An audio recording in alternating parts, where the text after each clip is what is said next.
There's so much to remember. School is so hard. How do people What make did it that through professor this? say? I want to be a nurse. I want to be a good glomerular filtration rate, pediatrics, geriatrics, But what's going to be heart on the rate, test? high Stroke fowlers, volume? low fowlers. Some say that nursing school is the hardest thing that they've ever done. I'm Dr. Hobbick, and I am a passionate nurse and a passionate nurse educator, and I'm here to help. Join me on Nursing with Dr. Hobbick as I review topics and highlights from nursing school and try to help nursing students become confident nurses and provide the safest, best quality patient care that's possible. Hey, and welcome to Nursing with Dr. Hobbick. This is going to be a little bit different than what I usually do. I just wanted to take an opportunity to honor my mother. We lost her on Friday, July 21st, 2023.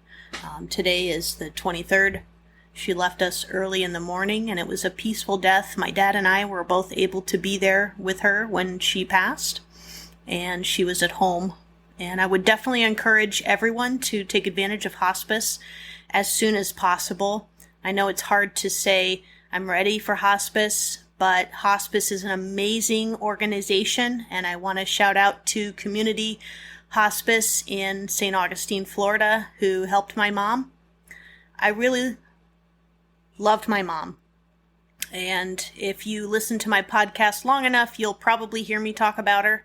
She was an amazing woman. I think that not a lot of people could go through what she's been through. She was originally diagnosed with clear cell uterine cancer, which is a pretty aggressive type, in 2012. She actually presented with DVTs from her toes to her groin and a massive pulmonary embolism.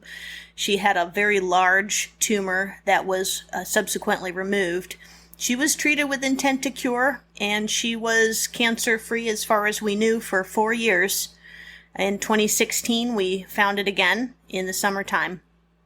She went through several different types of treatments. She had chemotherapy again and radiation. She went through some of the biologics. She had Ketruda and Lmvima that seemed to work for a little while. We had multiple times where we thought it was going to be over.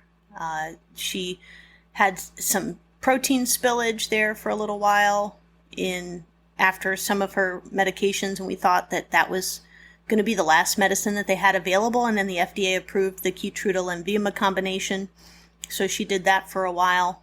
It was in there that I moved to Florida so that Mom could be in Florida. She always wanted to live in Florida, and I thought if I moved that they'd follow, and they did. We moved to Florida just in time for the pandemic, so unfortunately everything kind of shut down. She continued with the Mayo Clinic in Jacksonville, which was amazing, and shout out to that team too. Dr. Otero, Colon, and Schwabna, who was her nurse practitioner. And I don't know her full name, but she was amazing. She was the best nurse practitioner I think that I've had the pleasure of working with. So I'm trying to hold it together. I've recorded this a couple of times. It's really off the cuff, but anyway, I wanted to honor my mom. I don't think that I would be here without her the way that I am. I don't think that I'd be in nursing. And she was a strong lady. And anyway, thanks for listening. My mom was such a strong lady that I started crying the day before she died, and she was comforting me. She was telling me it's okay.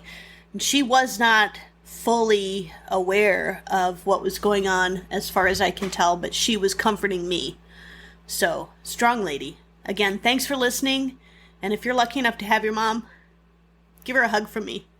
That's all I got for you today from Nursing with Dr. Hobbick, and I'll see you next time. Hug your mom. Hey, this is Dr. Hobbick. First, I want to say thank you for listening.